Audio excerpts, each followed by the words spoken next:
I'd be the first to say that I have absolutely no particular feeling either in the positive or the negative about Halloween. It's just something that's never really been massive on my radar, other than the fact that it is my eldest niece's birthday, and so I often do think about how I wanted everyone to come knocking on my door the day she was born, just so I could tell them that I was finally an auntie. Anyway, aside from that, it's certainly true that Halloween can be a time of some struggle and fear for those of us that have been through or are going through an eating disorder. So, how so? Well, if you're a restrictive eating disorder sufferer, then you may find yourself overwhelmed by the array of sweets and treats that are available, and the expectation of others that you ought to indulge too, or indeed that insatiable urge inside you when you're desperately wanting to grant yourself permission to be like others and to enjoy the festivities and their food associations. Of course, you may be someone whose issue is more around binging and purging, and for you, the thought of having tins of sweets in the home that are meant for the trick-or-treaters or for your own children might naturally be something which causes you anxiety and makes you wonder how you'll fully refrain or how you'll eat mindfully without creating a binge episode. And what's really important in either scenario is that you remind yourself that you have everything you need within you to exercise the power of control over your eating disorder behaviours. Most likely you'll want to be someone who is seen to participate and to enjoy the occasion, but your fears are urging you to run away from the prospect. In which case, think it forward. How do you want to look back on this occasion? Do you want this to be a celebratory event where you and your family see the best of one another? Or do you want to let the eating disorder steal another potentially happy festive opportunity from your grasp? What we know about eating disorders and about the behaviour of the brain in famine is that we will always crave that which we deprive ourselves of.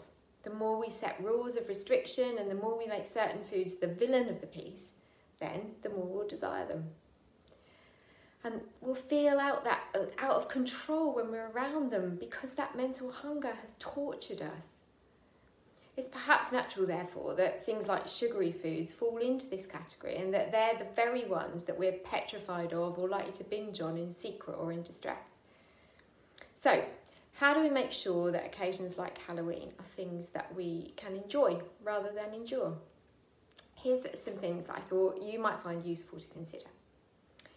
Remember that the celebration is not solely about food, but your mental hunger makes you believe that's the case.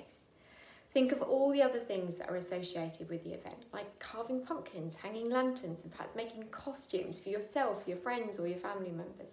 Get stuck in and stop seeing the food aspect as the most magnificent central focus. And play the recall versus recovery game. What was it like last year when you had a standing row with your partner about not wanting chocolate in the house for Halloween? What was your child's reaction when you refused to buy treats or to allow them to keep bags of collected sweets in the kitchen cupboard? How cold and miserable were you when you went out on that trick-or-treat walk while depriving yourself of food and resenting every moment of it? Picture that.